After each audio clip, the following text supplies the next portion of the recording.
Tian, kaisar wanita Tiongkok yang penuh ambisi. Kisah Wu Zetian, sang kaisar wanita dari Tiongkok, merupakan salah satu sosok wanita berpengaruh dalam banyak hal di masa kepemimpinannya.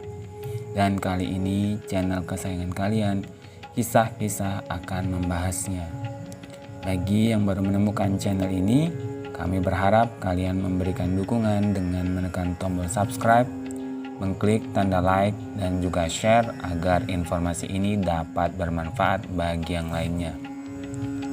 Wu Zetian diperkirakan hidup sejak 17 Februari 624 Masehi sampai dengan 16 Desember tahun 705 Masehi.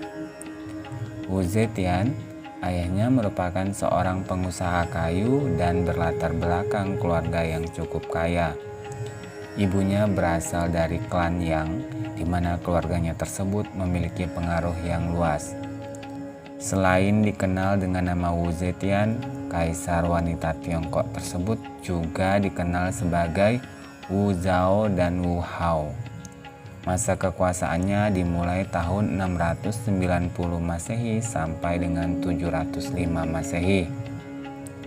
Wu mengawali kehidupannya di istana sebagai selir dari Kaisar Taizong pada usianya yang ke-14 tahun dan bergelar Cairen ataupun selir tingkat 5. Tepat setelah sang kaisar mangkat, dia kemudian menjadi selir dari penerus dan putra Li Shimin, Kaisar Li Ji ataupun Gaozong, dan kemudian menjadi seorang permaisuri dari sang kaisar pada tahun 655 Masehi. Setelah mangkatnya sang kaisar pada tahun 683 Masehi, tahta diwariskan kepada putra mereka, Kaisar Li Xian ataupun Zhongzong, tetapi Wu yang kini menjadi ibu suri yang sebenarnya mengendalikan kekaisaran. Namun belum genap 2 bulan memerintah, Li Xian digulingkan oleh ibunya sendiri, diasingkan dan dijadikan tahanan rumah. Lantaran sang kaisar berseloroh hendak menyerahkan kekaisaran kepada ayah mertuanya, Wei Zuanzhen, sesuatu yang dipandang sebagai kejahatan berat oleh Wu Zetian. Tahta kemudian diserahkan kepada putra Wu yang lain, Li Dan ataupun Kaisar Ruizong. Li Dan yang hanya menjadi kaisar boneka dikendalikan ibunya kemudian menyerahkan tahta pada 690 Masehi kepada ibunya, Wu Zetian. Wu kemudian menyatakan dirinya sebagai Huangdi, yang merupakan gelar yang disandang oleh para kaisar Tiongkok, menjadikan dia satu-satunya wanita yang menyandang gelar tersebut sepanjang 4000 tahun sejarah di Tiongkok. Dia bahkan menciptakan dinastinya sendiri, dinasti Zhou, selang masa pemerintahan dinasti Tang yang didirikan keluarga Li sejak tahun 618 Masehi. Dalam hal politik, Wu Zetian memegang peranan penting dalam perluasan batas kekaisaran hingga jauh ke dalam Asia Tengah dan melakukan serangkaian serangan ke arah semenanjung Korea. Pertama bekerja sama dengan dinasti Silla melawan Goguryeo, kemudian melawan Silla, dan pada masa pemerintahannya Wu Zetian juga memberi dukungan pada Taoisme, Buddha, pendidikan, dan sastra.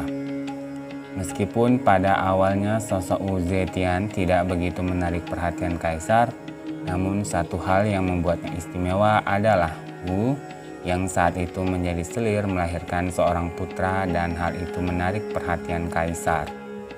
Sebuah kabar angin menyebutkan bahwa pada tahun 654 Masehi, anak perempuan Wu meninggal belum lama setelah dilahirkan, dikarenakan ia membunuh putrinya sendiri agar dapat menjadi permaisuri.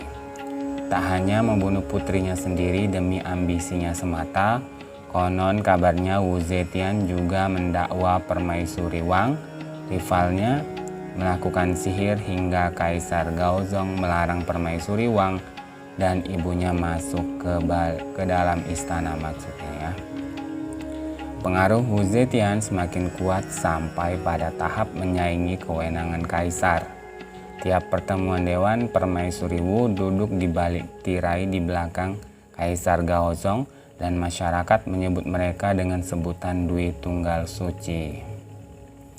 Selain ambisius, Kaisar Wu Zetian juga meninggalkan jejak pembangunan yang maju di bidang pendidikan, sastra, dan tulisan. Dia juga memiliki perhatian besar terhadap rakyatnya, termasuk sukses memperluas wilayah perbatasan Tiongkok dan mengantarkan putra-putranya menjadi kaisar.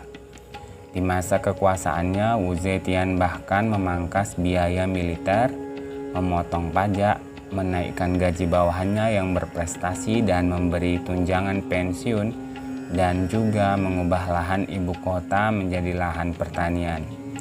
Ia juga membuka kesempatan bagi perempuan-perempuan lain untuk berprestasi di segala bidang, sastra, ilmu pengetahuan, bahkan pemerintahan. Meski sejumlah sejarawan menuding kebijakan itu hanya dilakukan untuk melegitimasi kekuasaannya sebagai kaisar wanita.